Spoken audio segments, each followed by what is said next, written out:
Assalamu alaikum, урматтуу мекендештер. Мен бүгүн психология боюнча кичине бир оюмду айтып кетейин дедим.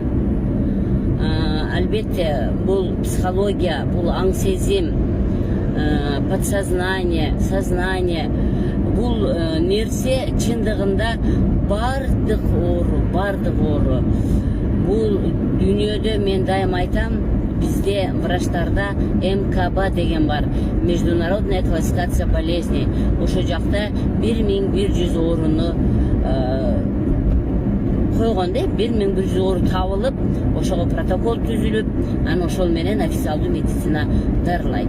А биз болсо альтернативдүү медицинабыз. Башкача айтканда интегративдүү деп коет. Анан кыргызча алганда элдик медицина деп коет.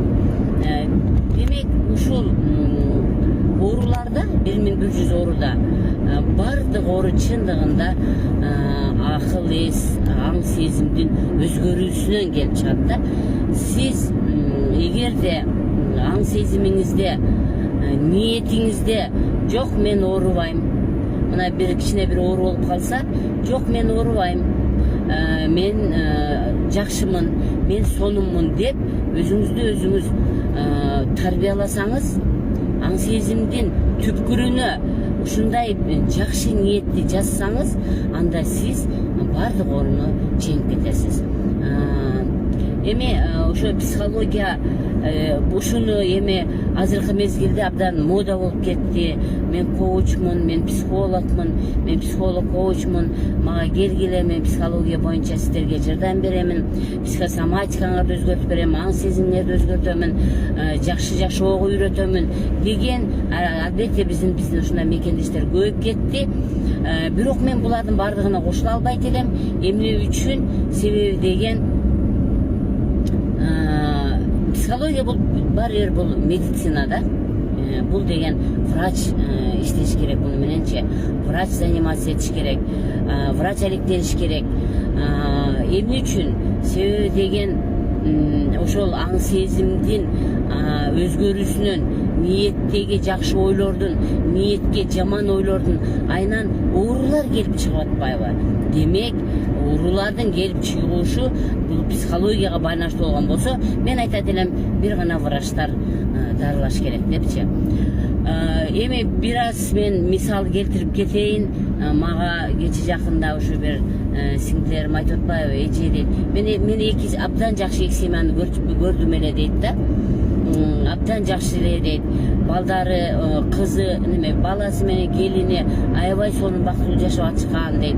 Анан эле келин дейт, эки баланы төрөп, балдар бир 2-3 жаш болгондо, 3-4 жаш болгондо, анан баягы үйдө отура берип, келин анан зеригип, бул ошо психологдорго бара баштаган да.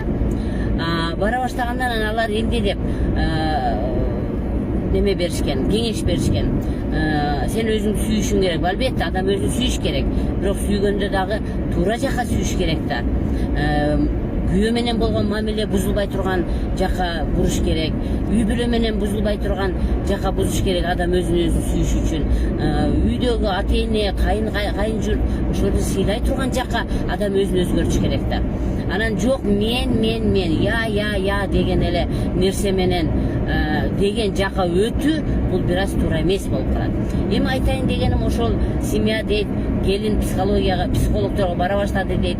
Анан кокуй мен өзүмү сүйүшүм керек экен, мен укпашым керек экен, мен кенен жүрүшүм керек экен, мен ээн жүрүшүм керек экен. Анда мындай деп отуруп, баягы семья 1 жылдын, 1,5 жыл, 2 жылдын ичинде баягы семья бузулуп кетти дейт. Келини дейт, 2 баланы тыштап Россияга кетти дейт. Көрдүңүзбү? Андан кийин дагы бирөө айтты ушундай семьяны. Кече жакында дагы бирөө ушинтип айтты. Эми психология десе эле сиздер адамды өзүңүз сүй, сенден соң жакшы болот, өзүңүз сүй деген жака бурбаш керек да. Психология деген сөз адамдын ден соолугу чың боло турган жака буруш керек.